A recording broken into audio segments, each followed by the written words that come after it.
It's weird because on camera my beard looks patchy, but in real life it's kind of really nice. Kind of a shame.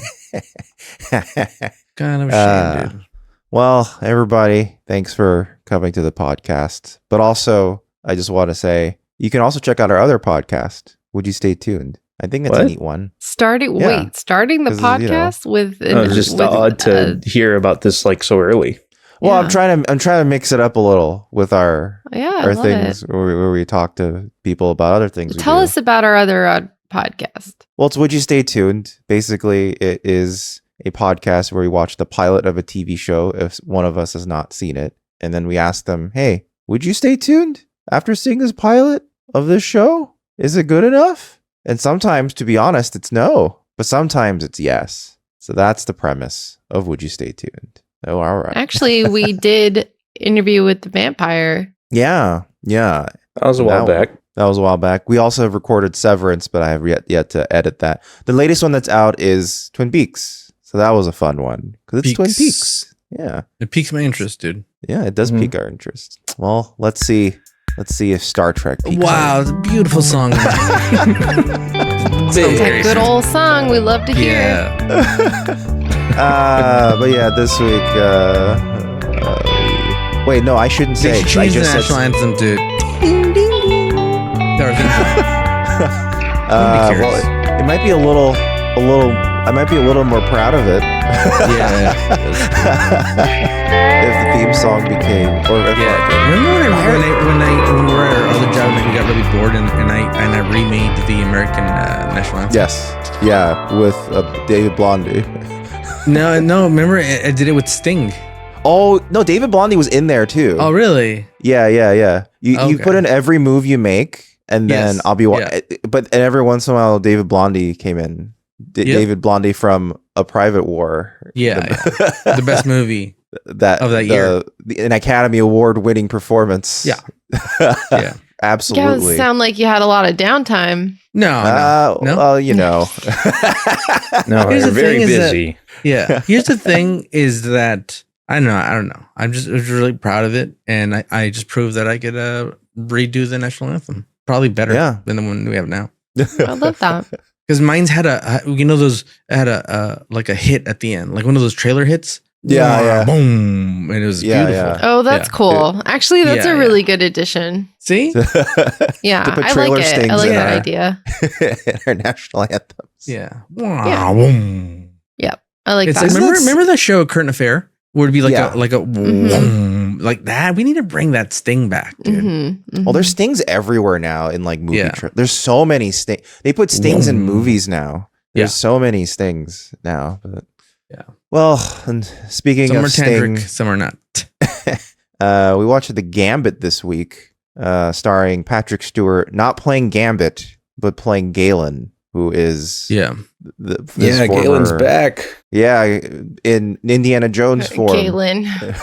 Well, yeah, like at first I was like another Galen, but then I realized it was a reference to the previous Galen. Do you remember when this fucked us up? When we were like shocked that this was actually a thing? So he was Galen before? There is a Galen. There was a Galen before, and he was Picard's mentor. Remember that really terrible episode? Well, it's not terrible, but he came in. He's like, yeah, I brought you this thing that's really old, and then Picard just started fucking touching the shit out of it. Like, you have to come with me, man. You got to do it. Yeah. That's right. Here's the Kurlanoscos that is thousands of years old. I'll just give it to you instead of putting it in a museum. Yeah. Yes, and then we lost our minds that his name was Galen. Yeah, and we were because like, what?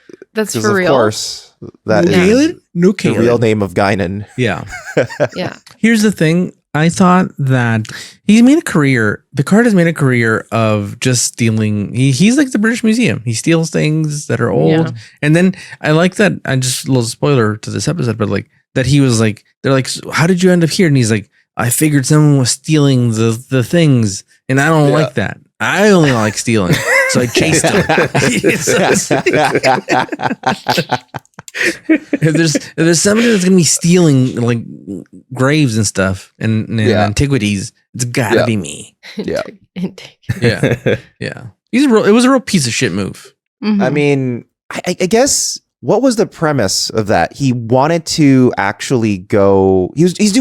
So he just went on another archaeological dig on his own and just left the ship. Like, yeah. So did I miss something from the last episode? What's going on? Like, no. Because it just starts off and you're like, what's going on? Like, I think it's trying to have like a shocking cold opening. Yeah.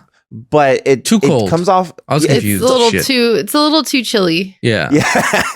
Like, yeah, it's like no one at any point said like, man, Picard's been missing for a long time. Yeah, we didn't begin with that. Give us one of those overacting what is it? Oh my God. Exposition scenes. Well, I think one thing they could have added is because you didn't actually, unless you were paying like a decent amount of tension with, which a lot of people maybe back then would have, but I feel like a modern audience may have missed the point, is that they don't name Picard by name, I think. No, unless they don't. I'm missing. They kind of leave it for you to figure out. They say the smooth-headed man. Okay, but they say the smooth-headed man. I mean, I know. But let's say someone was distracted at that moment. That's pretty direct. I thought they were talking about the transporter. You know, I mean, they let it like set a while before they confirm that. Yeah, they're talking about Picard. But it's pretty clear. But it would have been a nice stinger right before the title credits, the opening credits sequence, if Riker was like,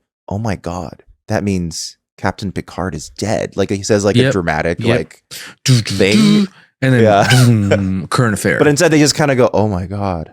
Yeah, and then later when he comes back from the credits, they jump right to like funeral planning. You know what I mean? Yeah, I know. In the credits, they just go, "So Captain Picard's been confirmed to be dead." They're like, "So are you going to speak at his funeral?" And you're okay, wow, we're already at that point. I thought immediately, considering like we had the last TNG episode we saw was Interface, right? Yes. And that episode was all about how Geordi struggled to move on from an apparent death of someone who was close to him. Yeah. And Riker, was one of those people going to Geordi saying, "Hey, move on already. She's dead." Yeah, that's right. That's the very next episode. Oh my God, I didn't put that together, but you're totally right. He's a massive hypocrite. He's saying straight up, "I don't want to heal." Yeah, he's like, "I want revenge." I'm going to commandeer the flagship of the Federation to solve Captain Picard's murder mystery.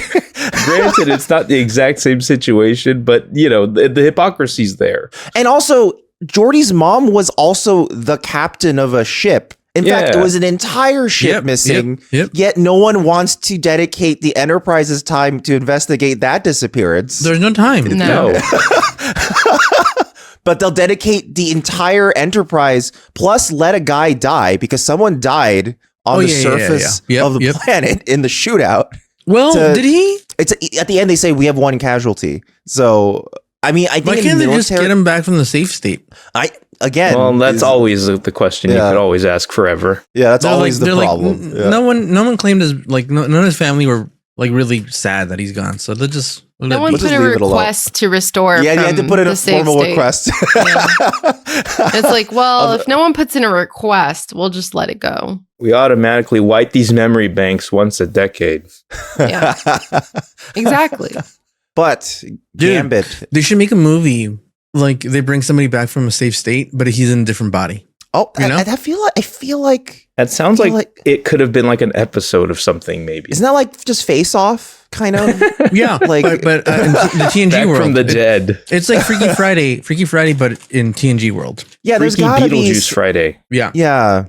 There's got to be a thing where a guy comes back in someone else's body and is a murderer. Like that's gotta. I like that. Oh yeah, that sounds pretty familiar. It ups the stakes of returning, like Fallen with Denzel Washington. Is that what happens in Fallen? The dude that comes back and he takes over bodies. Oh, okay. So that's his shtick entirely, is that he can swap bodies. Okay. Mm-hmm. By touching another person. Okay. So he can soul transfer at any moment. There was a run of like Denzel movies where he was in like shitty like idea movies, but he was so good that he elevated them. Like Fallen had no business in being that good, but it's the fact that he was in it made it good. Isn't that his entire career? No, well, yeah, but like then he started making bangers, Like in my opinion, for example, I still think like, for example, Training Day is not that great a script. Get out of here, dude. I don't hear that shit. And it's good because of him. Your opinion? Yeah. I think Training Day is a good script. I think it's a fine script. It's not particularly. I think it's a good script made better because he's in it. Well, I think it's taken to a completely different level because of him. Imagine if it was just like another dude doing it. They'd just be like, "Oh, this is just like one of these corrupt cop movies." I can agree with that. Yeah, but he transforms the movie into something that's actually memorable. Whereas, like before, it'd be like, "Oh, that was a cop movie." Yeah, cool. Also, like there's certain elements that like make like the soundtrack is really good. The way it's shot is really good. Like it if you just read the script, you're like, ugh, okay, I guess this could be a okay movie. So you're kind of agreeing with me now about the script. Yeah, you're right. You're right. I see how I switched there. Convinced me. You switched bodies. I switched bodies, but someone touched me. I'm not going to say where they touched me. But yeah, this was Gambit Part 1. It only aired the day after the siege. Nobody was speaking in a weird Southern accent. So we got multi-part episodes back to back. And actually, even connecting back to the siege, the Admiral Chakotay, we saw in Siege shows up in in Gambit. I like that Riker's like, oh, wait, really? I'm emotionally compromised. Yeah, but I have a particular set of skills. Yeah. That's kind of what he says. Yeah, and he's like, granted, you have the whole ship to yourself. Wait, that guy. yeah, and he has his pad just casually next to him. He's like, yeah, you're free to go. You're free to do it. You're free to do it. It basically said you carte blanche. You have a blank check to do what you need to do. Yeah. And he doesn't give him like a set time. He's like, you make your own mission, basically. Yeah. So go get your revenge, dude. Yeah. It was July 11th, so that was the day. Oh, no, sorry, it was October 11th, so it was 1993. So it was the day after. So no need to go around the sun. It seems like this is another stretch of time where we no longer need to go around the sun, but instead we'll be going into wormholes. That's just how it's going to be for a hot minute. But instead, let's just quickly do our sponsors. First of which, Extra. You know what? Extra actually reached out. And very weirdly, I'm going to be honest, one of their products that they wanted us to push because it's doing really well. Wallet, finally? It is their travel bag. Which one? It's like their travel vacuum bag.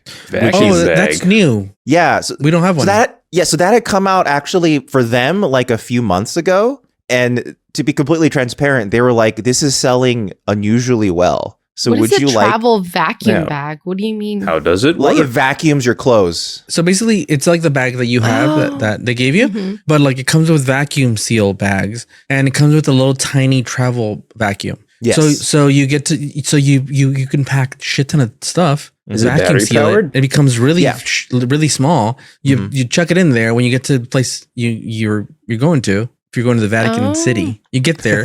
You're going to see the Pope. You put on your papal clothing.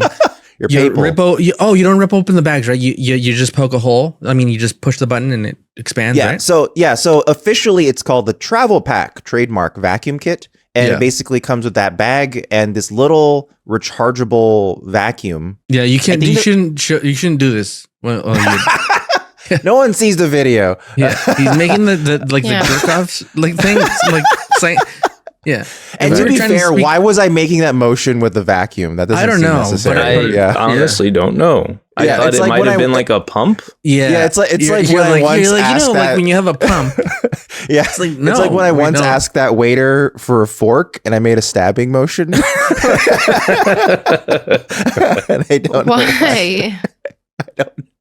The old fork in the eye. Yeah, but the Travel Pack vacuum kit. Basically, it's exactly what it sounds like. You can fit up to, I think it's at 15 articles of clothing into one thing. Wow. And it just compresses. How do we get this super bag? tiny. Yeah, you just go to Extra, head over to. Do they become cube-like? No, they become like super flat. Like it compresses to more than 60% down. So it gets really flat, which is pretty neat. So if you guys head on over to extra.com, that's EKSTER.com, and use our offer code Newbie, and check out the travel pack. But you can honestly, personally, I went to Extra for their wallets, so I think their wallets are still their best thing. But check out that travel pack. They want us to talk about it.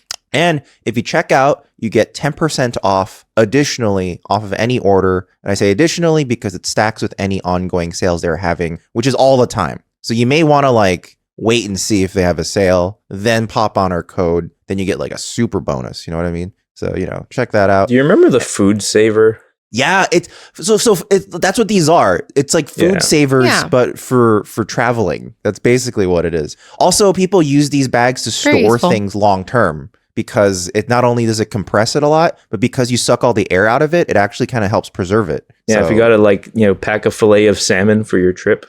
Ooh, the thing is that the backpack. So they sell the bag separately as well, but the backpack it's integrated into the backpack. So if you take a salmon, you kind of you got to wash out the backpack, Well, also it's good you mentioned the backpack because they also designed the travel pack to be compatible with all of their bags in a specific way. So if you wanted to use it that way, of course you can also just use the travel pack wherever you want, in your own luggage or whatever. And I was looking at the video. You could actually like say your vacuum, your little rechargeable vacuums doesn't have charge. But you're like me, you're packing like last minute. You can use a regular vacuum. Yeah, you can use a regular vacuum. Yeah. Apparently, people also just kind of squeeze it. You can't use your penis pump though.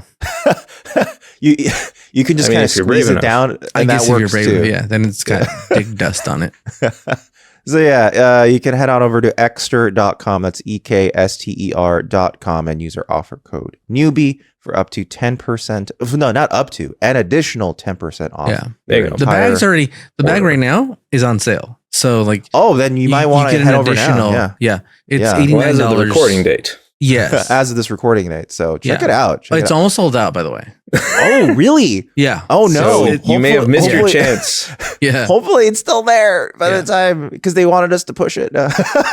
Well, maybe it'll be an opportunity to go in there and say, "Hey, I want this still. Make more." Yeah, make more. Give the people what they want is what you got to tell them. Well, speaking of giving the people what they want, people want more high quality CBD products, and if you want those, you can head on over to houseofwise.co, which is a woman-owned CBD brand company that sells all sorts of neat things, such as gummies and chocolates and candles. And I was actually going to do a fun thing for this week.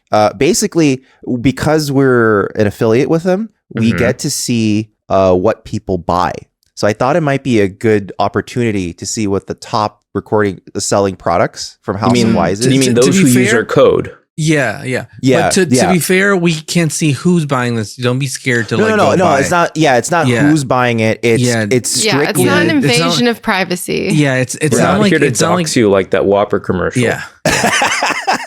This is strictly what sells the best, which might be a good help you influence what you may want to get from House of Wise. Can I say real quick? Can I say BK story real quick? Oh, sure. Okay. I think I've told this. I don't know if I've told it. I'm high all the time. I can't remember.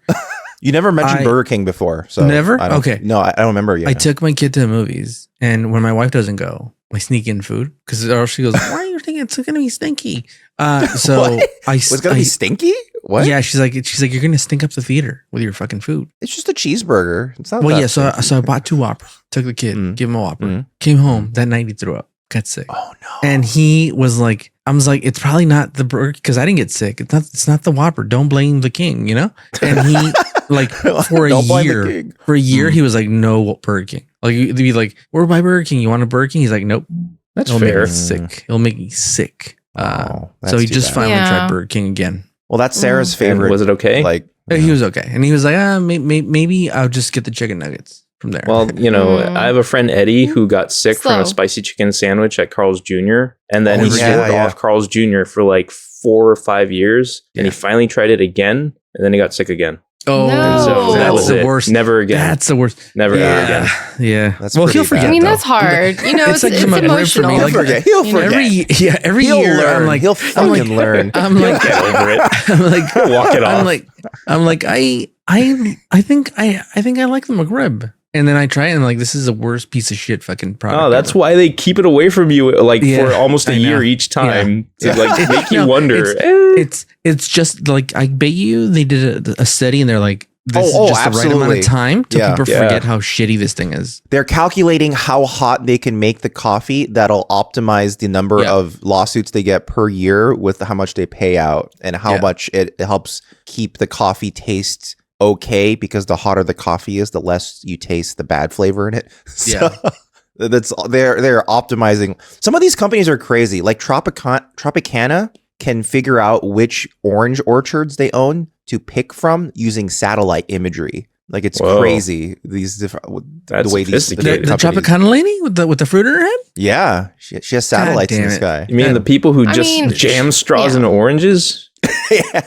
Yeah, I tried that. They didn't fucking work. Killing those oranges. They're killing. I would imagine if it's your whole business, you're pretty good. Yeah. Yeah.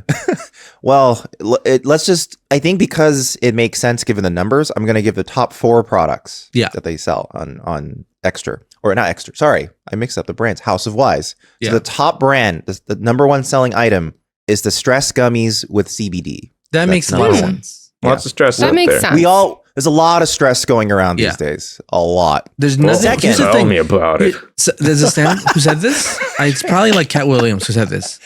But it's like if you're stressed out and you're not smoking weed, I don't know what's wrong. Like it's the cheapest drug. It's the cheapest drug you can buy. It's sometimes cheaper than booze. Is that the cheapest drug you can buy is David Alan Grier from. Well, that's not David Alan Grier in that movie, right? In Walk Hard. Oh, it's Tim Meadows, isn't it? Tim Meadows. Tim Meadows. Yes. Yeah. Dude, it's just a good time. You know what I mean? You don't want this. Get out of here. It's the cheapest drug. You can't get a hangover. Here's the thing about weed. And I tell people all the time. I preach about weed like evangelicals preach about Jesus. Like they want to get it in schools. I want to get it in schools too, dude. I want to get it everywhere. It's part of homeroom. Yeah.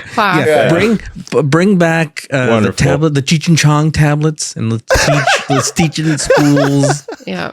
They took this from us. Wait, by tablets, did they have a personal computing device? I don't know, dude. Oh, okay. No, that's what we're inventing. Because the first thing I thought of was some sort of drug that had Cheech and Chong's face on it. Yeah. like sure Flintstones vitamins. They should do that. Yeah. Well, number 2, the second best selling is my favorite, the CBD sleep gummies. Because those are the ones I've used. The third. This is telling us a lot about society. Yeah, let me tell you about people need about stress. They need sleep. Some people need like the horse trank version of. I thought you were about to say whore tranquilizers. Yeah, well, that too, dude. Sometimes you got to tranquilize the whores. Got to give them some CBD. No, you don't. With consent, dude. With consent. But of course. Yeah, you really want to get blitz before you go to sleep, but not too blitz to where you wake up high. You know. I guess is the next one going to be like the stamina thing, the erotic one, sex one? Because that would be crazy. Yeah, what's the next one? The third one is the Puff Puff kit, which is their THCA pre-roll sampler kit. Oh, so okay. For the people who don't know, THCA pre-rolls. THCA is the precursor to THC, which is the stuff that gives the psychoactive effects of marijuana. So it is legal to sell across. It's a precursor to THC. THC is the stuff that gets you high,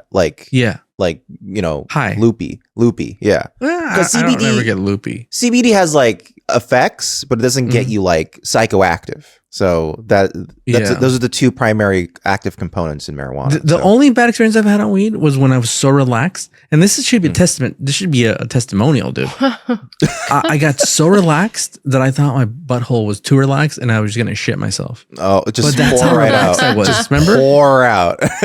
Yeah. I'm like, my butthole's all my muscles are so relaxed. My butthole is not gonna hold in anything. You know what I mean? That's actually a strong endorsement, right? Yeah. It relaxed me so much that I was like, it's not that I'm gonna involuntarily shit myself. It's that you had the fear. Yeah, that's important. Yeah, exactly. I was like, I'm so relaxed, if I farted, like there's nothing to hold back anything, you know? So if you crave the soothing fear of wondering if you're about to shit your pants. Yeah. But here's the thing, it was a good experience because I was so relaxed. Well, the Sounds fourth best-selling item, the starter sex kit. Oh my God. Hell yeah. I'm new to sex. So. Can you give me some CBD-based pointers? Look, the people have their priorities. Yeah. Well, here's the thing. It's number 4. It's not really prioritized. Yeah. So, I mean, it's just some people want a little bit of juice to help with it. That's all. So yeah, if you guys want to check out their entire catalog of stuff, head on over to houseofwise.co and use our promo code Newbie Star Trek in all caps and in one word, and that gets you 10% off your entire There's order. no shame in the game. You know what I mean? Oh, no. Yeah. Check it out. You want to get aroused with a little weed, you do what you got to do, dude. You do what you got to do. Yeah. Yeah. And free shipping on any order over $69. So, again, head on over to price to is right, is what I say. That's what I'm saying. So, you just the price is right to get aroused, you know? Head on over to houseofwise.co. Use our promo code Newbie Star Trek, all caps, one word, 10% off. I want to know when is House of Wise going to get into do they sell weed locally wherever they are? I think they're entirely online. Yeah, they're entirely an online retailer. So. Here's the thing, dude. The government's got their buttholes are really tight, dude. They got to loosen up, dude. They got to smoke some weed, loosen up, and then be like, you know what? We sell booze and we sell Bibles, which are really dangerous. Let's sell weed. You know what I mean? Yeah, we are currently in a tightening of the butthole era. Yeah, that's true. It's not going to get untightened anytime soon. Yeah, you know. Yeah, tightening every day. Yeah, Denise Crosby can help us untighten our butthole. Ricardo, could you please tell us what happened in this episode? Marvin, what are you eating, dude? It looks delicious. It is a triple chocolate muffin from Costco. Damn, dude. You know what? That's a good one. I come to the age where I buy my clothes at Costco. Hell yeah, man. Clothes at Costco. Oh dear. I buy food at Costco. You bought your clothes from Costco, Sarah. Like it's happened. I've never bought clothes. No, that's from Costco. That's a lie. Don't judge. How are you judging, Sarah? It's not. I've perused. They sell quality I've never bought items at bottom dollar prices, dude. One of the weirdest things I almost bought at Costco, and I considered it, but I didn't because the place we're living at isn't like fully permanent. Costco had an extremely good deal on soundproofing wall panels. Yeah, it was like the professional quality ones. Each panel was, I think, like, what was it? It was like 4 by 4 foot. So if we had 4 of them, which came in a pack, that would have been like 8 foot of coverage for one pack. It was $50. This was like the professional quality stuff. And I was really tempted, but I didn't get it. Because I was like, where am I going to put this? This isn't my house. Yeah, but you could just put double-sided tape, the thick stuff. I know, but I was just like, am I going to really set all that up? And then, so that's... Never know, dude. You never know. They got some really cool stuff sometimes, and you're like, damn, that's a really good deal on that. Because I looked up what it costs online. It was actually double. So you know what I do is if I find something I like, we should be sponsored by Costco. Get some free hot dogs, Oh, Costco doesn't need the hot dogs are all the sponsorship Costco You know what? needs. They don't need. We're gonna give them free sponsorship, dude, because they have great products, dude. I mean, they went vertical with the hot dogs. They made sure they owned the way to manufacture it from the factory too. Just also, the guy said, I will fucking kill you if you raise the prices on these fucking hot dogs, dude. It's a classic story. Yeah. Where was this? Oh, I bought. So anytime I buy something from Costco and I like it, I go and buy a shit ton more. You know, like I found a soap that I really like how it smelled, and then I was looking for it everywhere. I was like, because my local one ran out, they sold out, so you got to go look around to the other ones. Yeah, and they don't reliably restock everything they have. So yeah, that's a thing. It's kind of a crapshoot. So even based on where you live, it'll just be random. I was in Mexico. And I was like, I gotta stop at the Costco. Is Mexico the Costco? That's neat. Oh hell yeah, dude! Cool. It's modern over there, dude. I don't know what you think. No, I just thought Costco for some reason was like a fucking laying on fucking. For some reason, I thought Costco was like an American only brand. Nah, dude, they're worldwide. They're even in Japan. Yeah, dude. Really? They are. They are. They are like Mr. Worldwide, dude. Like Pitbull. Worldwide. I didn't know that. Wow. Yeah, it's impressive. All right, let's get into this episode, dude. Enough about Costco. But I'll tell you what, if Costco was in the TNG world, they'd probably be in charge because that's how great they are. Mm-hmm. They'd have their own planet. Yeah, Costco planet. It'd be beautiful. Everyone would want to live there because it'd be awesome. Have hot dogs. They probably have hot dogs that don't have Yeah. The moment you land, here's a hot dog and Coke. They do Coca-Cola now. Yeah. That's why I think y'all making me want a hot dog. Dang it. Yeah. Here's the thing: is that for the longest time I wouldn't buy a hot dog because I'm like, the hot dog's a good deal, but I don't want their shitty fucking Pepsi, dude. Pepsi can go suck a dick, dude. I don't like them, dude. And they're coming over here and trying to take over fucking fast food places, and I don't like that, dude. I don't like Pepsi at all, dude. In fact, if they try to sponsor this show, tell them to go fuck themselves, dude. Tell them to go suck a duck, dude.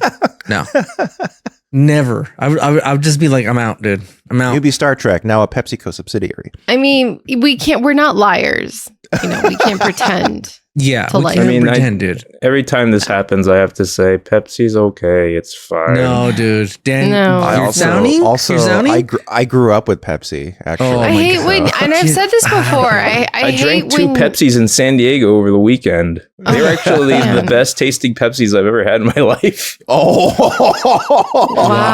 But that's among Pepsis. Remember, I said Pepsis, not Cokes, he's right. Not colas. He's right. Dan's right. Dude, does it bother you when you ask for a Coke and someone's like, "Oh, would you like a Pepsi instead?" And just like, oh.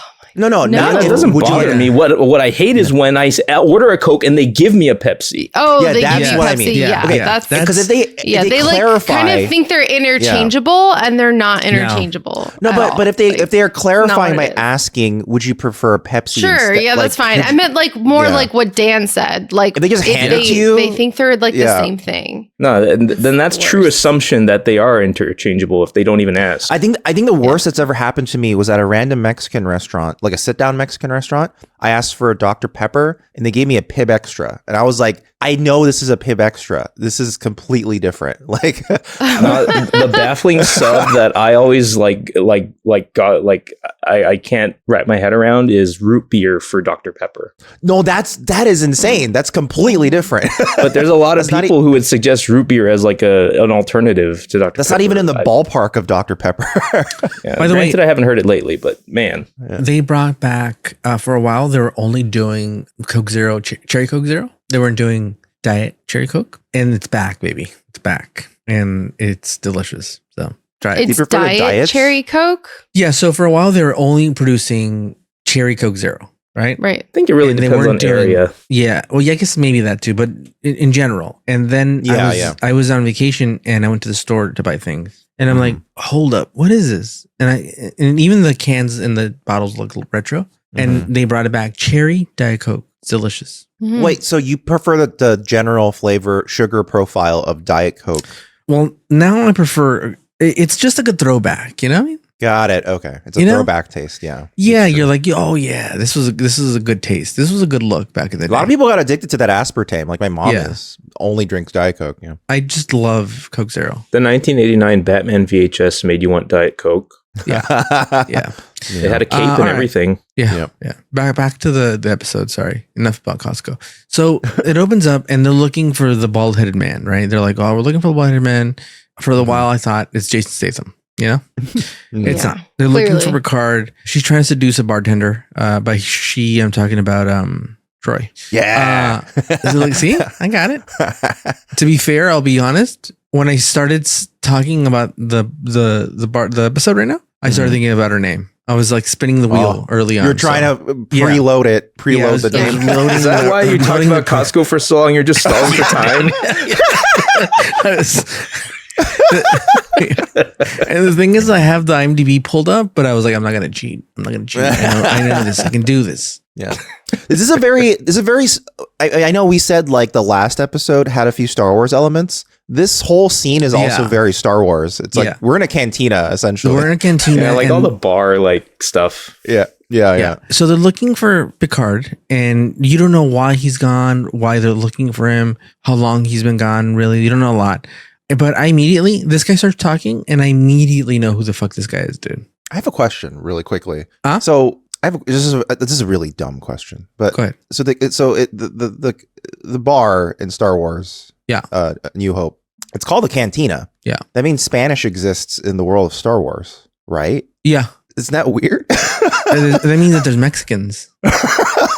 Well, I mean, it's proven because Andor is Mexican, so. Is it basically, did Lucas just choose the word because he was like, cantina sounds exotic. I don't think anyone would know what a cantina is.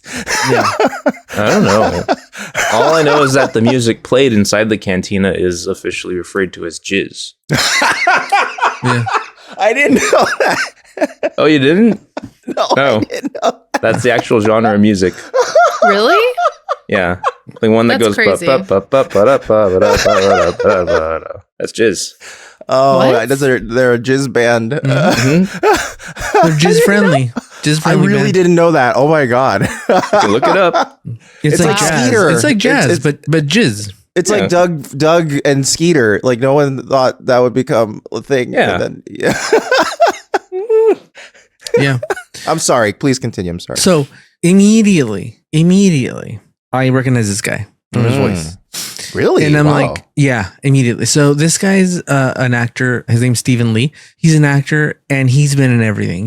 If you see his face, you recognize it. But The bartender is the. yep. Okay. Yep. Okay. He played the Big Bopper in La Bamba. Okay. Is my big thing. But so there's a few. There's like 3-4 things that I know him from. That like his face is like burned into my fucking head. Oh, he was in the previous TNG episode called The Vengeance Factor. He played the leader of like the big pirate guys. That was the episode where Riker killed that lady. Yeah, yeah. Because but he remember I know I mentioned in the last episode he was in that movie Dolls, the horror movie Dolls, and that movie is big part of my frightening childhood. He's in La Bamba, and then he also is uncredited in RoboCop. Oh, but he is if you watch RoboCop, you're like, oh yeah, I've seen this guy a million times in RoboCop, and I just didn't know, like it's just character actor, create a character. Okay, uncredited. Okay.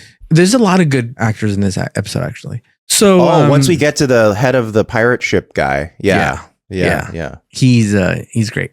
He's in the movie that we saw together and made an episde about. Episode about. So they're looking for him, and they're not getting very much, and then like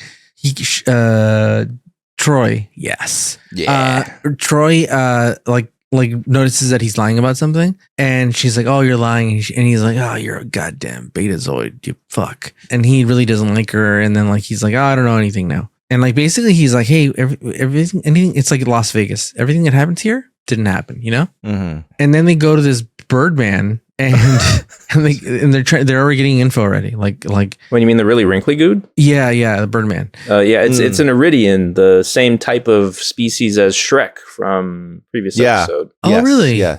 It's got the same like lack of chin, super wrinkly. Okay. Yeah. So that dude, who's also a very recognizable character actor, he's in a bunch of shit, fucking The Money Pit and shit. But he's fucking The Money Pit. Yeah. He is like, oh, I know that dude. He was here, and he starts talking, and then he basically wants to get his beak wet with a little money, and then eventually the bartender is like, shut the fuck up, you're not gonna say shit, dude. But it's weird because he calls him a man, and you think that would be a human thing, Like the bartender goes, like at one point he says he's like you should I should have fucking written it down, but it stuck out to me because he like the bartender's talking to him and telling him to shut up, and he's like, you should be a man of your word or something. He calls him a man though. He uses like a turn of phrase that it's like an idiom that is specific to our language. He basically says he's a man. And I'm like, you think everyone would be using their race thing, like whatever race they are. It's the universal translator. Yeah, that's you think the so? smoothing over thing that always gets brought up. It's universal translator stuff. Okay, just checking. Yeah. And he basically goes, shut up. And the Birdman goes, hey, you get me out of here, and I'll tell you what you need to. So just get me out of here. I don't want to be this bar. This bar's fucked up, dude. Kid came in, and then some Greedo guy got shot. It's crazy. And then they're looking around. He's like, oh, I remember what happened. He's like, they killed him. Killed the dude. Killed the bald man. And they're like, really? And then like, oh, what's so crazy is that Beverly doesn't want to talk. She wants to kill dude. She comes in and she immediately fucking points to the phaser. Yeah, he's like, I'm gonna count to 3. And she's dressed like a French painter with her. Yeah, she's got the beret on. Yeah. And she's like, I wore this outfit because I hate it. And I'm ready for it to get full of blood. Yeah. And so she doesn't want to talk, dude. She brought a phaser. What do you guys make of this like sister defilement cover story? It's just like a weird... It's strange. It's really weird. Just an odd little detail to fixate on. Yeah, it's just a little odd thing that they did. It's like a... Yeah. It feels like it feels like two people who don't know improv, you know? Like they're like, yeah. We're here, and he's like, yeah, and he fucked my sister. They're like trying to come up with a mafia beef or something. Yeah. He's like, no. There was nobody fucked their sister, and he's like, no, she did. He did. It's like a Michael Scott thing, dude. Yeah, he's like, he did fuck my sister, and we're looking for him because she's pregnant. That's too big of a next step. We need to build towards the crazy. Yeah. And then Beverly shows up. He's like, with my brother. And then Beverly shows up. He's like, that's my sister, and he's like, she didn't even look pregnant, dude. And so they basically says the Birdman says like, oh, the guy got shot, he got blasted, dude. And then Beverly's like, let me go check, and she like rubs her wand over the air. She's like, oh yeah, dude, I'm getting the mini chlorine here. I'm picking up some Picard. Picking up like Picard pieces. Yeah, Picard jizz music. and so a little sad. They're like, all right, we'll take you, dude. Yeah. And so next thing you know, they're like, hey, you, Troy. She's like, hey, Picard, you're now in charge, dude. You're the captain now. No, and Riker. He's like, I'm not the fucking captain, motherfucker. Like he's fucking at a 10 anger wise, dude. Yeah, it's Riker. Picard's dead. Sorry, Riker's in Riker. charge. Yes. Allegedly, he's dead. Yeah. And Riker is like, I'm not in charge. I'm never in charge. I don't want to be in charge. This is the most emotional scene Star Trek has ever had. Yeah. They get really intense. Yeah. And she's like, you got to give the eulogy. And he's like, I'm not going to give the eulogy because I won't even fucking be there, you bitch. And he's like really upset, dude. And yelling at her a lot. And she gets upset back. At the end, he does the whole like, oh, I'm sorry, baby. I didn't mean to yell at you. You know how I get when I get emotional. He does the whole thing. And then he talks to Jellicoe or whatever his fucking name is, dude. The other captain. Or the Chakotay. Admiral. Yeah. Chakotay? Is that the name? Close up. Basically. Yeah. Chief Cherokee. Chicote is like a slang for like a whip in Spanish. Oh, really? A chicote? Yeah. Okay. Yeah. Like if you say like, I'm gonna fucking give you a chicote in the head, motherfucker. That means like you're gonna fucking whack somebody in the head. Anyway, so he talks to them and he's like, yeah, you know, like basically like he's dead, dude. And he's like, no, he's not. I have to go figure out who killed him and why and like all this stuff. And they wouldn't do it for the black lady. Coincidentally, no, you know, no, not at all. This old white dude, they're like, dude, spare no expense, dude. This is a merit-based investigation. Yeah. Bring this whole colony down. Bring back dude. the head of whoever killed Picard. Yeah. Do we know at this point how long Picard has been like? They never say that. Yeah, they didn't quite say how long. No. Yeah. Like, are we talking like a couple days, weeks? We don't know months? that, Sarah. They never said that. Long enough they never to make them worried. We hate that, dude. Yeah. And so, and like, they couldn't give us a little exposition. Like, although that's kind of fun that we don't get the exposition dump. We're kind of like, I guess so. I like that we're viewing it from the. I like that. So the original script, because this was a spec script. Someone actually spec script this, and it wasn't accepted initially because apparently one of Gene Roddenberry's mandates, very specific, was no space pirates. He did not like the idea of space piracy. Who says this? Gene Roddenberry. He did not like the idea of it. He's been dead for a while at this point, but he did not like it. So they respected his wishes and didn't put it in the show. But by the 7th season, they were like, well, let's put it in. Apparently, even then, it was to the point where Rick Berman felt guilty enough about like, what's the term? Like, trying the script, trying the script out. That like he had a bust. This is kind of weird. He has a bust of Gene Roddenberry. Like a round table? No, like to try it out or to like. Are you telling me that he did like the Mask of the Phantasm thing where he goes to the grave and says like things are different now? No. I didn't count on being happy. Did he do it like Spider-Man No Way Home, where he's like He's like, you can't. And then he's talking to the mask. He's like, oh, but you can. Well, he did kind of a weird thing because even though the base of the story is a bit odd, he apparently has a bust. Spider-Man. he apparently has a bust of Gene Roddenberry in his office. Yeah. And whenever they discussed scripts that were outside the scope of what he wanted to do, Gene Roddenberry wanted to do, he would put a red blindfold on the Gene Roddenberry bust so that it sounds like make him Raphael, like 50 Shades of Grey style. So so that he wouldn't see him, I guess. He's I can still see it, you coward. But the original Hollywood's script full of sane people. Yeah. But apparently the original script actually followed Picard's point of view. And I like that they had Naren Shankar rewrite it to be from Riker's point of view. It makes it more interesting. And nice. All right. Yeah, I'll go with it. Yeah. So we don't know how long he's been gone, but he's like, I gotta find out everything, dude. Who killed him? I gotta get revenge. I gotta do all this stuff. And he's like, all right. No time for finding out where the black lady's at, or how she died. But the entire crew of the by the way, it's not just it's not just one. It's the whole. But she's like, it was a black captain, like But here they're like, this guy, dude, yeah, he deserves it, dude. His legacy, dude.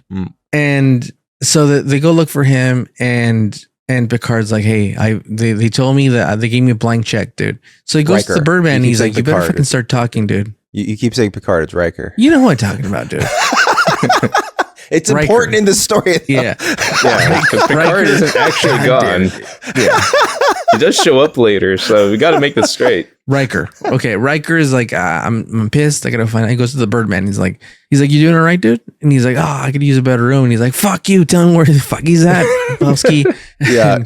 Fucking lifts him up and slams him on the wall. He's strong. And he's like, I will drop you off. Light species. Yeah, with the Warfians and see what fucking happens, dude. They'll fuck you. Yeah, because he's got warrants, right? Yeah. Yeah, he's got warrants, dude. He's doing the good cop, bad cop, but he's just a bad cop. Yeah, he's just being bad cop. Yeah, yeah. And he's like, I'll fucking. He's being Nicolas Cage, bad lieutenant. Yeah. He's like, and then he goes and he has a meeting with everybody. He's like, all right, there's gonna be an away team. We're gonna go to this thing where this Birdman says he last heard he was there, whatever bullshit he gets from him. Mm-hmm. And then Data's like, I don't think you should go with the away team. And he's like, you don't tell me what to do, you fucking stupid robot.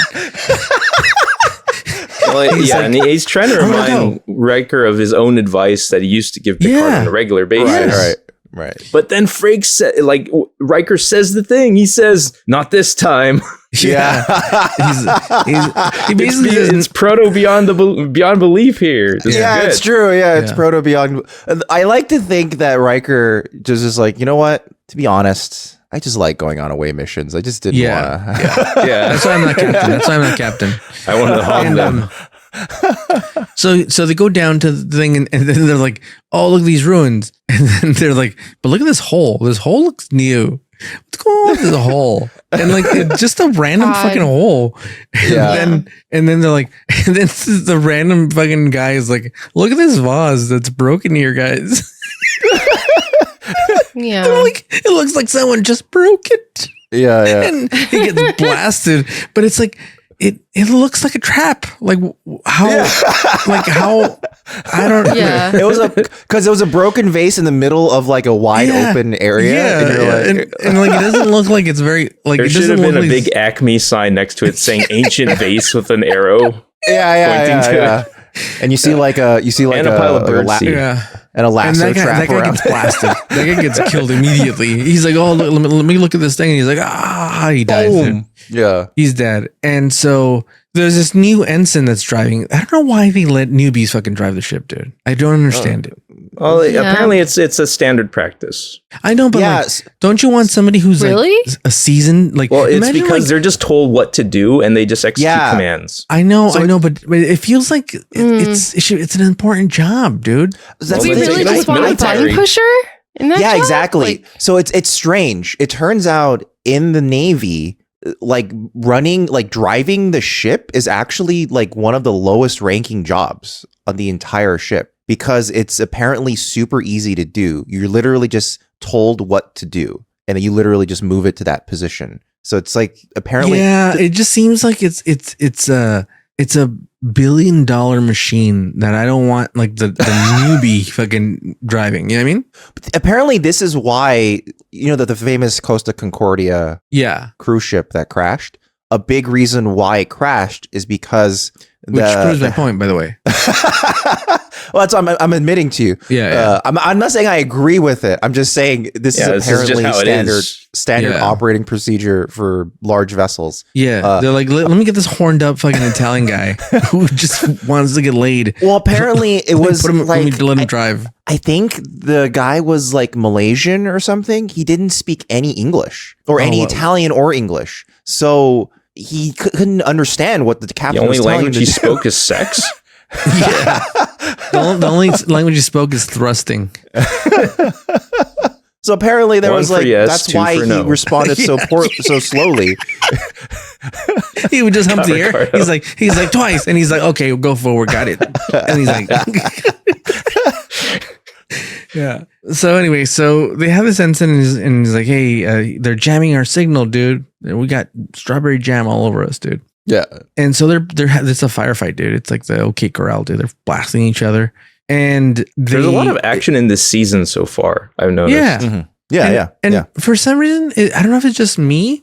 It feels like it's filmed different. Not as me. Are they using better film? What's going on? Like, it feels like. So what happened is they were shooting at Griffith Park in the summer. There was a fire alert throughout that entire summer. And as a result, they couldn't use some of the practical effects they usually do for little spark explosions and explosions on the ground and stuff. So all the effects are post. That's why the effects look a little different.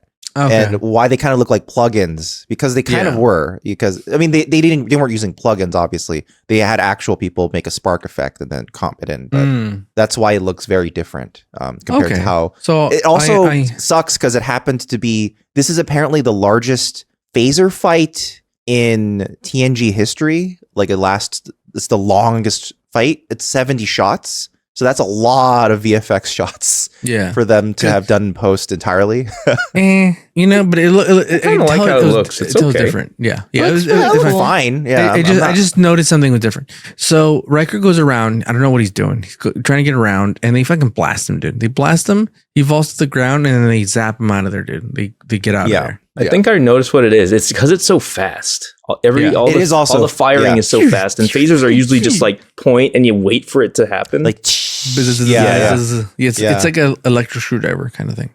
Yeah. So Worf like is looking around. He's like, fuck, they took him, dude, or killed him. We don't know. It could be either. And so they give chase, dude. And Data even gets up from the seat, dude, because he's in charge and he's the captain now. Yeah. So this is an interesting episode where Data is now the acting captain for most of it. Actually. Yeah. So. And he makes like firm decisions that he has to like kind of like. Would you guys work on a ship where Data is the captain? Yeah, yes, because he's the most logical. Seems all right. He's the most logical, and he always has pretty sound judgment. I am honestly shocked that both Data and Riker have not been captains yet. Yeah. Given how decorated they are as officers. And Riker has been offered his own ship multiple times, and Data should have become second in command by that point. And then Data should then have honestly become a captain too, because he's quite good at everything. Yeah. His demeanor even changed when he becomes captain. Like he's like, firmer. He's like more confident and he's less inquisitive and more like I know what I'm doing. He's in captain mode. Yeah. He's even telling the ensign like, oh, follow this and change this and I don't really like the ensign. I don't really like her. Oh, her because she's like, oh, I can't. No. Oh, okay. I just want to make sure. She just has a strange, like the actor has a strange vibe to her that felt very bizarre. I thought she was fine. I think she's just an ensign, and I don't like ensigns, you know? Yeah, but she's an ensign that has a major role in scene. I'm just saying that she has a lot of lines in this. You think she shouldn't have had a lot of lines? I think so.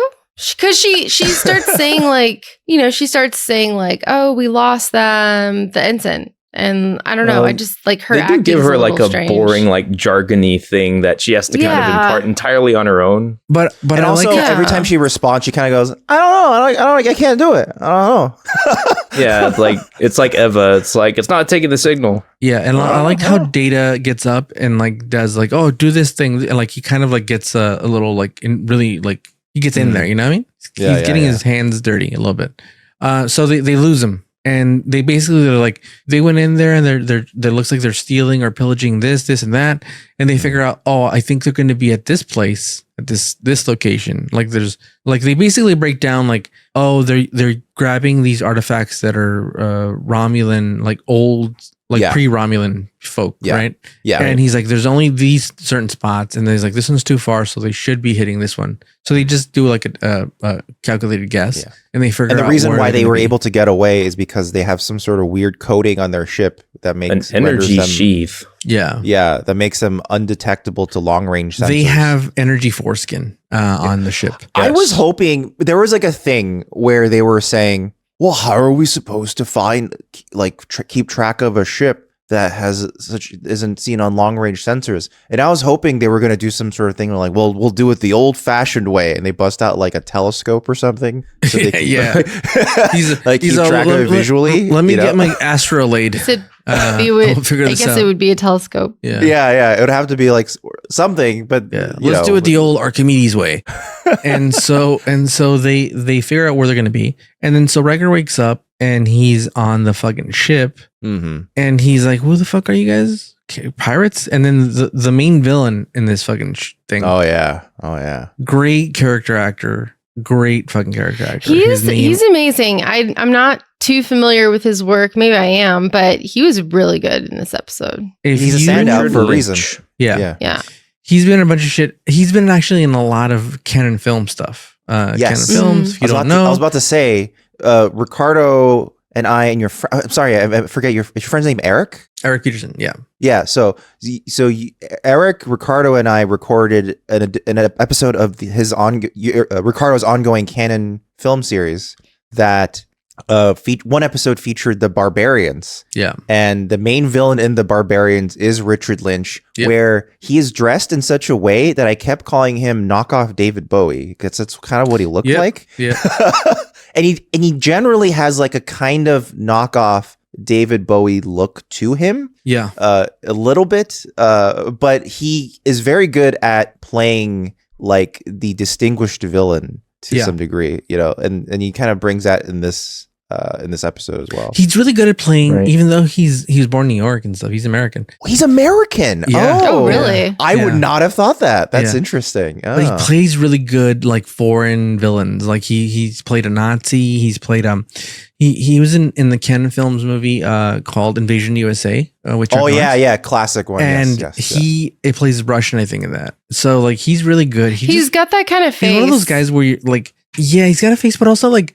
Tarantino talks a lot about this, where like they get stuck doing a certain movie and they're just really good at that, and they don't it's like he's like the best player in the minor leagues. You know what I mean? Yeah. But he could be playing major leagues, but no one's put him in a fucking game. You know what I mean? But like sometimes I mean, and like, and to be fair, that's a lot of people that Tarantino picked out to work on his movies, right? So like he because that's the type of movies he liked. Yeah. So he was like, well, I'm gonna what if he's happy being the best player in the minor might be league? That's the thing. A lot of people were actually kind of happy working in the B movie world, and they didn't necessarily want to move up per se. I mean, like you can it's steady. You probably have more opportunities, and you could just like, instead of maybe being a huge celebrity, you just have like a normal steady life, and you can afford your house. Well, the thing is also like, look, it's not the most well paid thing in the world, right? To be doing a lot of these movies, but the thing you do get from that is that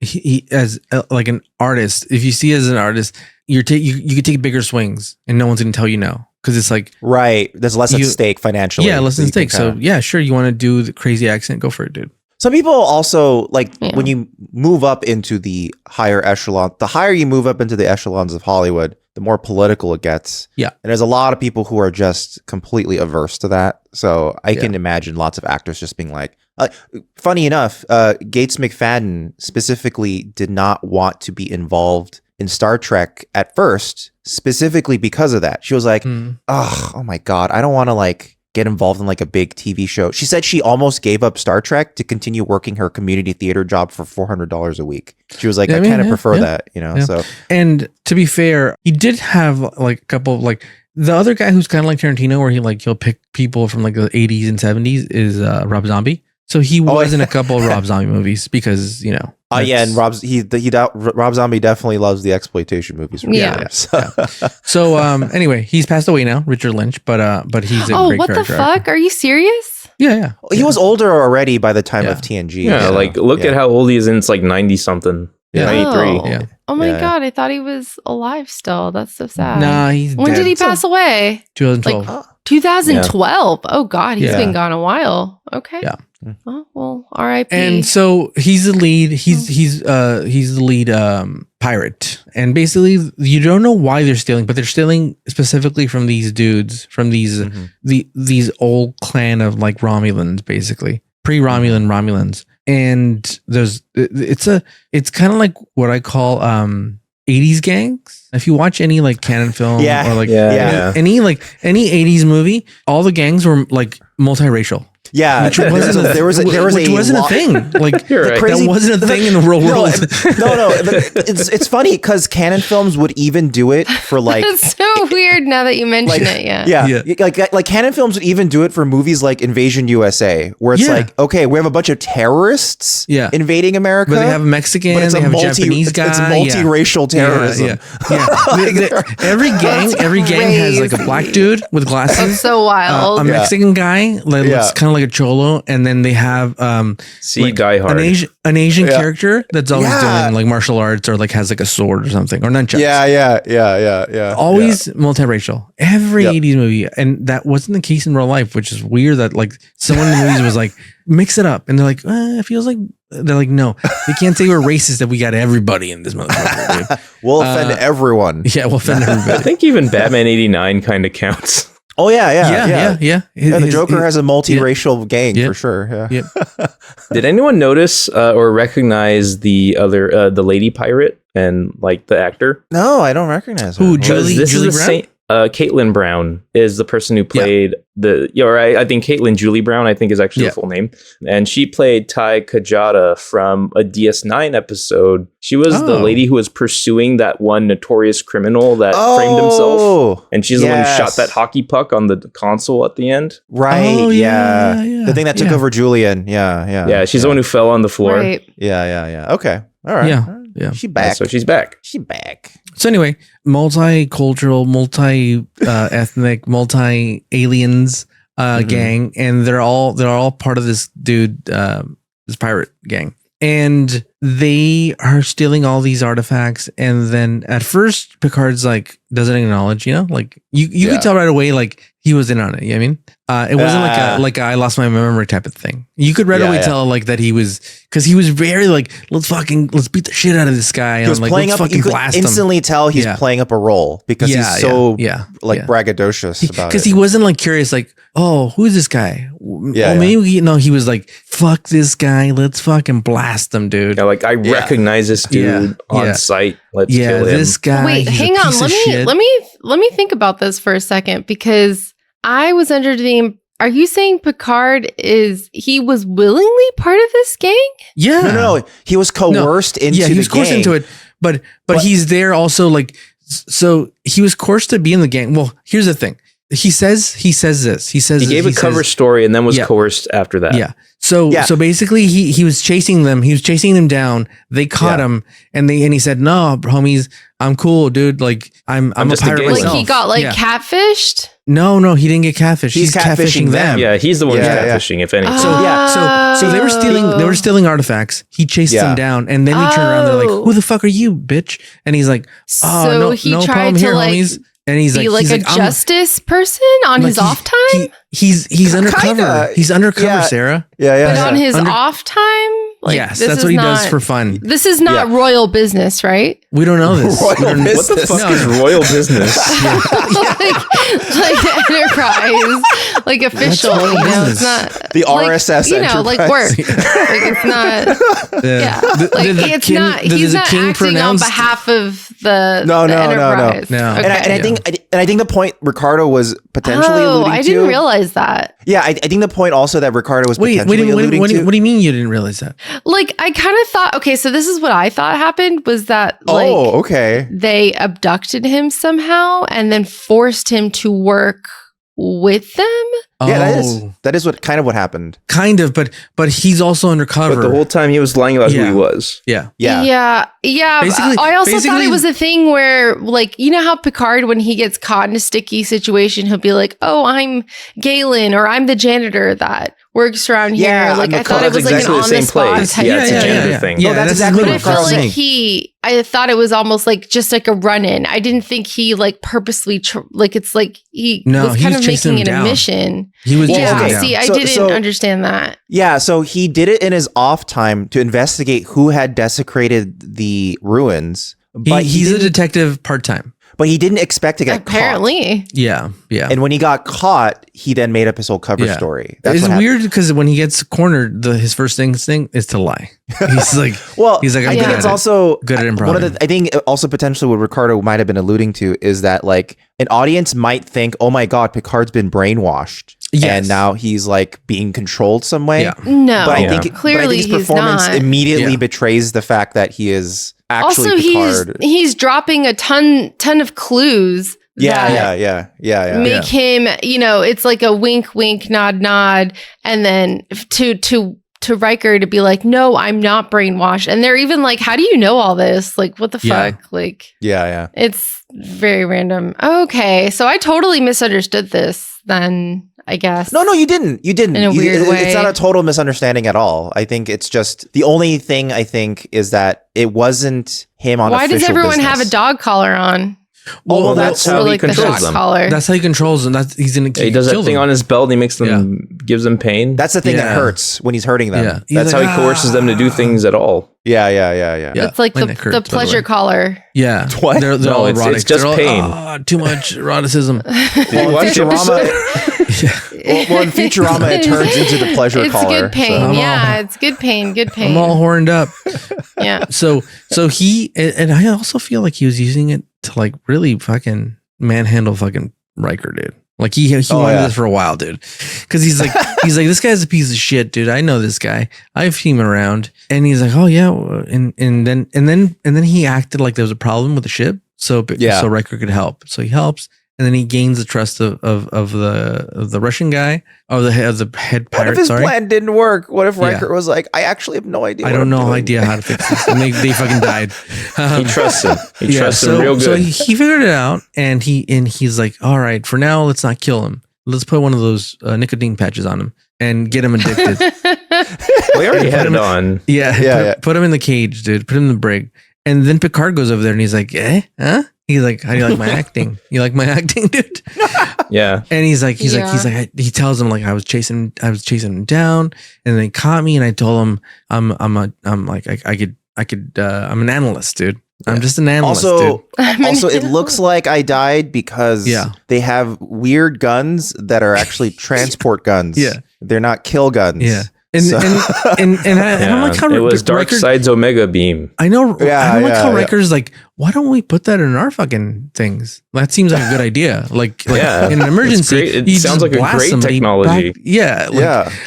Like let's steal this idea. It's great. But he's not interested in new technology. He's like, tell me more, dude. Tell me more. And he's like, yeah, I've been analyzing their old timey shit and like and giving them ideas, and I don't know what they're looking for, but they just have me analyzing bullshit, fucking plates. Yeah. And you got to be in on it. You know what I mean?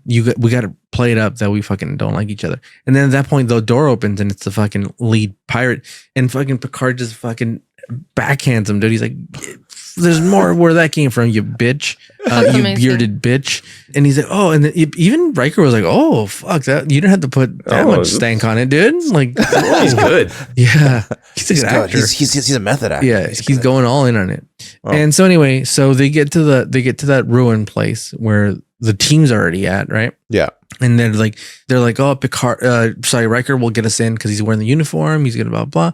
But he tries to do that. They're like, nah, homie, we're not getting in here. Not this fucking planet, bitch. We got to make a call and see if you're not in an official ship, dude. You're just this is a fucking. You're in a Pinto, bro.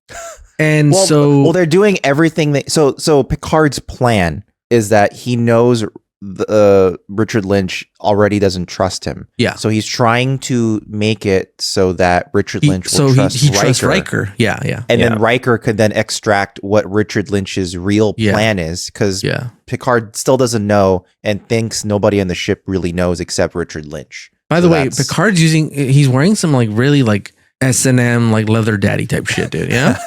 That's his architectural. This is digging gear. Yeah. I mean, he basically looks like Savage Land Professor X right now. Yeah. He's preloading his role. Yeah. And he's into this role, dude. Like, because he goes to scan shit, and then he's like, the other lady comes in, and he's like, hey, the boss thinks you're going slow, and he's like, he can come fucking scan this shit himself, dude. Fuck him. And he's like, I could. This is a good episode for letting Patrick Stewart go off the chains, and just be angry and like, and then he's trying to get information from her. He's like, I'm not going to tell you what I know, and I know what the captain knows, And he's like, but he doesn't know everything I know, And he's like, basically like, I don't give a fuck. Tell him that I said that he's a piece of shit, dude. I don't give a fuck.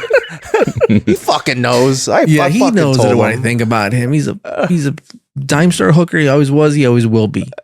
And so she basically she's kind of into like this like leather daddy thing that he's got going. Oh, yeah. Like she's like, I kind of like you, but you're gonna get. I'm gonna get tired of you, bro. And she's one of those. She's a pointy eared gal. So she's Romulan. Yeah. So she's crazy that they're just all over the place. Like she's like she's the only Romulan in this whole story about like finding Romulan artifacts. Yeah.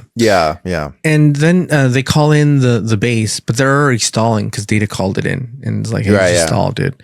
So they're stalling, and then the space pirates like blast these motherfuckers, dude. And then Picard like jumps in and he's like, "No, I have an idea. Let me do this." And it fails. And he's like, "It works for a second." And then wow. And he's like, "Blast him again." And then the Enterprise shows up, and he's like, "You fucks, we're gonna take you down. Come out with your hands up and let us in, dude." And then basically they're like, "Talk to them, Riker. Go talk to them, motherfucker." And Riker's like, "Hey, lower your shields, dude. Everything's all good, guys. Everything's all good in the ship." And they're like, "What?" And then he gives them the security clearance codes. Yeah. But Data's like, "I know that he knows that I know that he knows that I know." Yes. Yeah. And he's like, "So that means that this is a plan, dude. This is like the A-team, Yeah. He's like, lower the shields." And everyone's like, "What, dude?" He's like, "What, dude?" He's like, "Lower the shields, motherfuckers. This is a plan, dude." Yeah. And so this is a Gambit.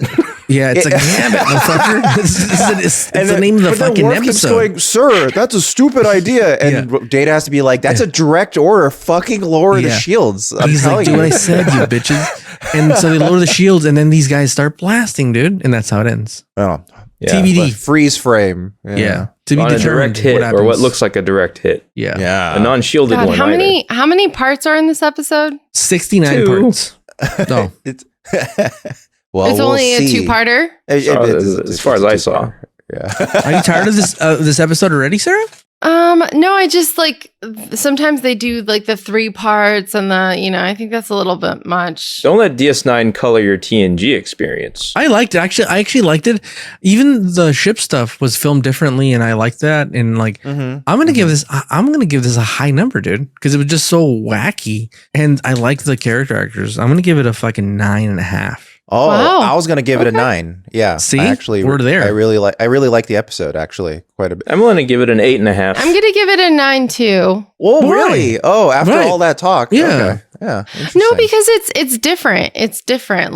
It's very different. I feel like we're going into Deep Space Nine area. Yeah, it feels a bit more roguish about everything. Yeah. I mean, this episode feels more like part of a movie. Yeah. Yeah. Like everything feels informal. Yeah. I thought this was going to link up to the movie, you know? Oh, the movies. Oh, really? Nothing connects generations. No. I'm just saying, like, I thought it looked different because I'm like, oh, maybe they're filming the movie already at this time. Oh, no. And then they're just using the same cameras and because it looks different.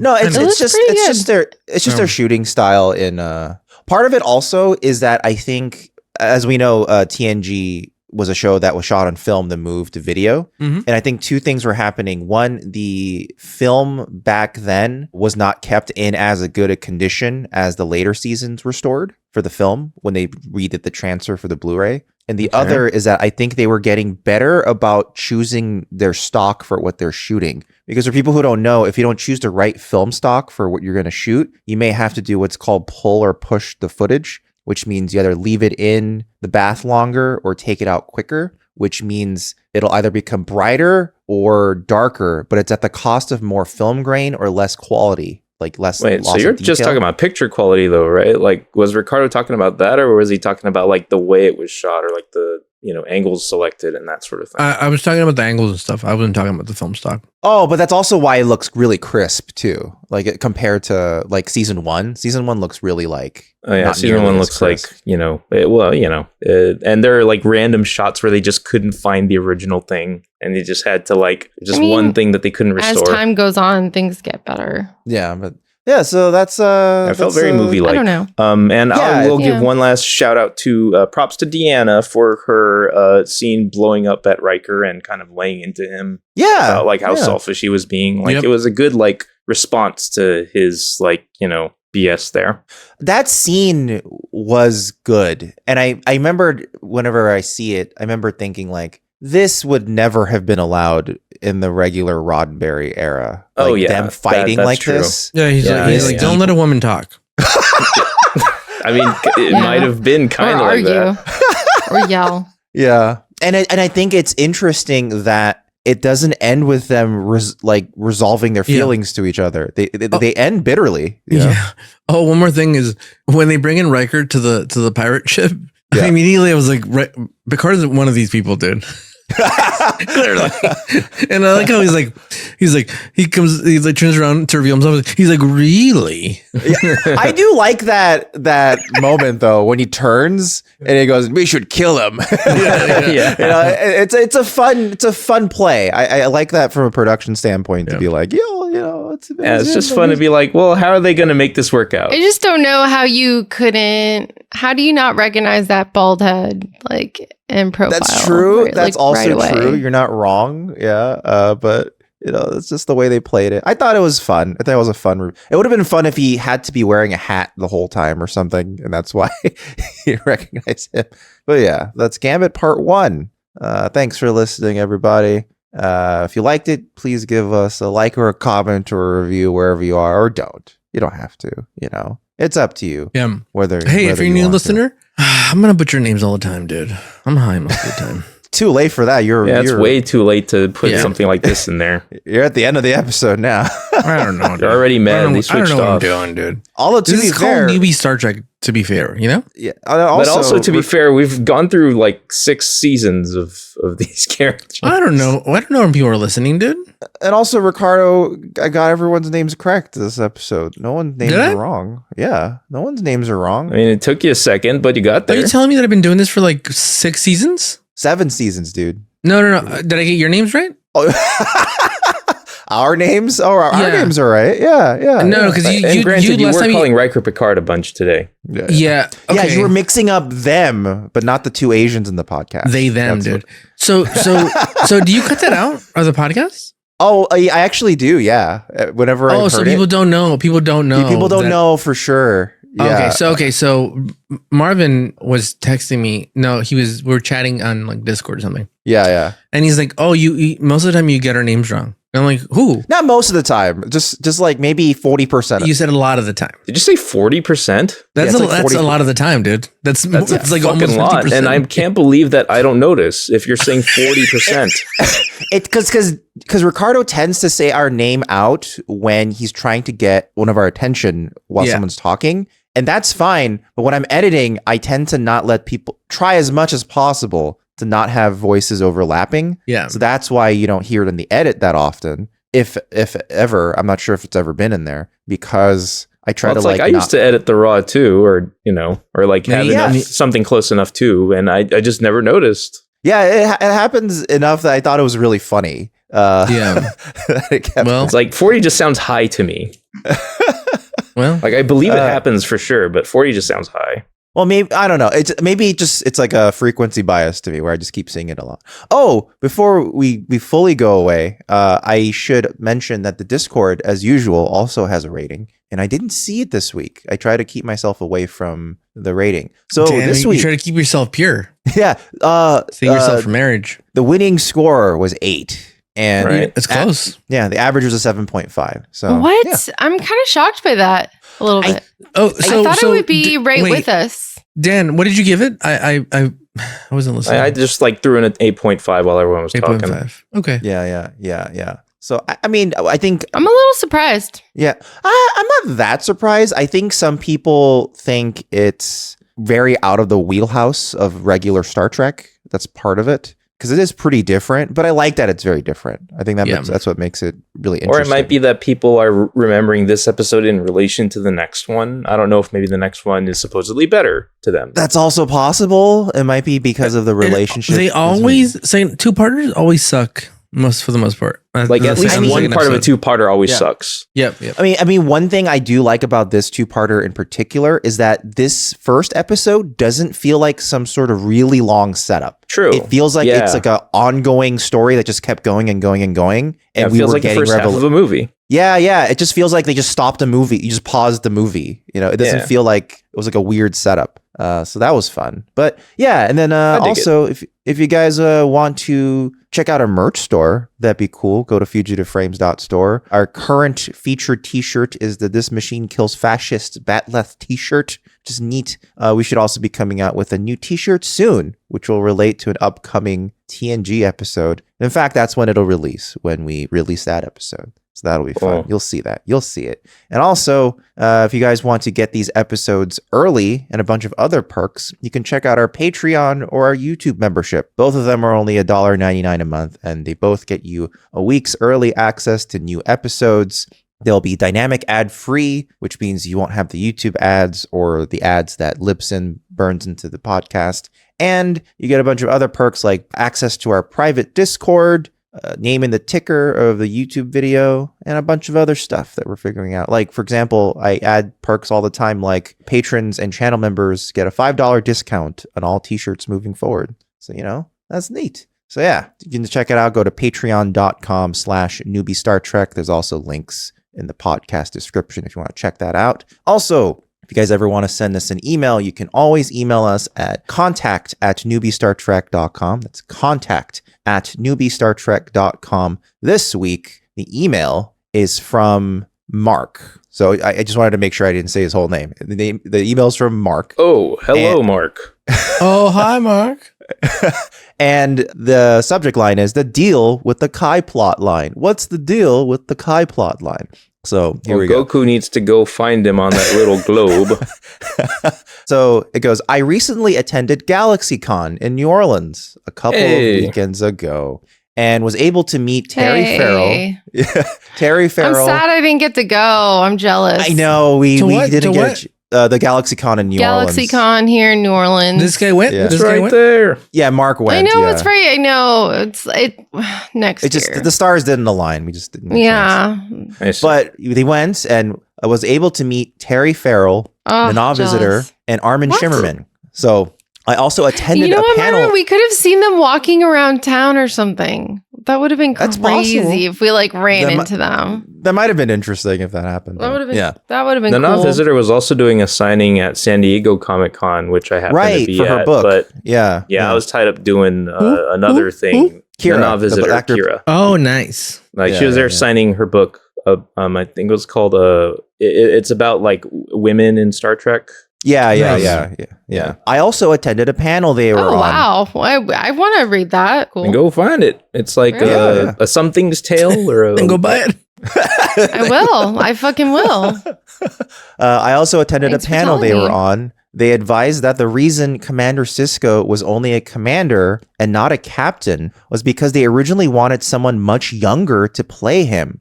Apparently, Alexander Siddig was considered for the role before being cast as Dr. Bashir. They advised it was envisioned that Kai Opaka was supposed to play a mentor-type character to the commander, teaching and guiding him. However, after they cast Avery Brooks, he was older and mature enough that they felt he did not need a mentor as they originally envisioned and decided to write Kai Opaka out of the show.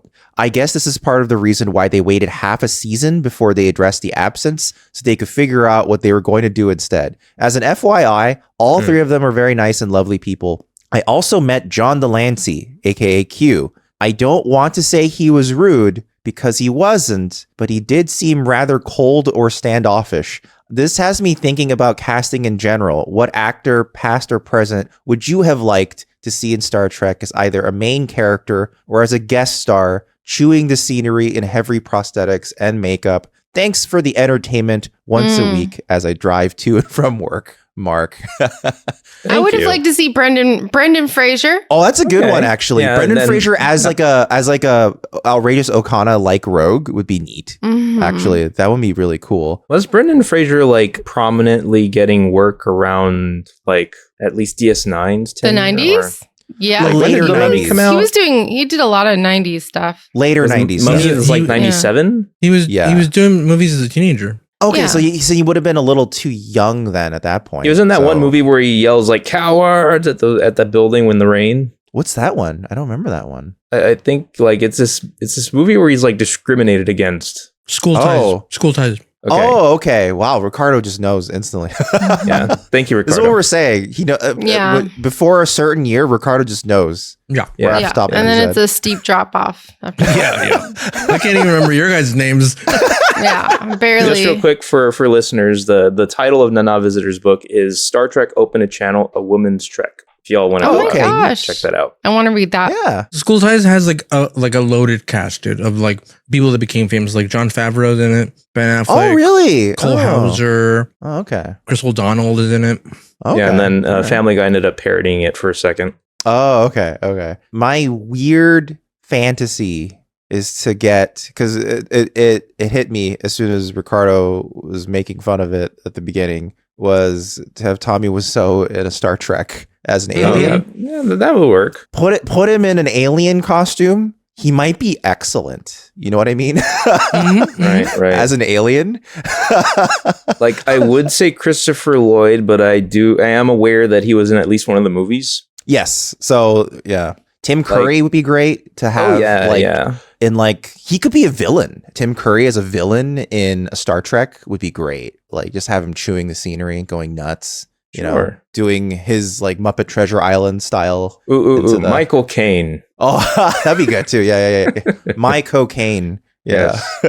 Did you ever see that joke or that story he told on the Graham Norton show about why a party host was angry at him? Oh, because no, I mean, I don't think I've seen it, but you've already kind of you've said my cocaine already. So he kept saying like, oh, it's what's your name? And he would always reply, oh, it's my cocaine, but he has an accent.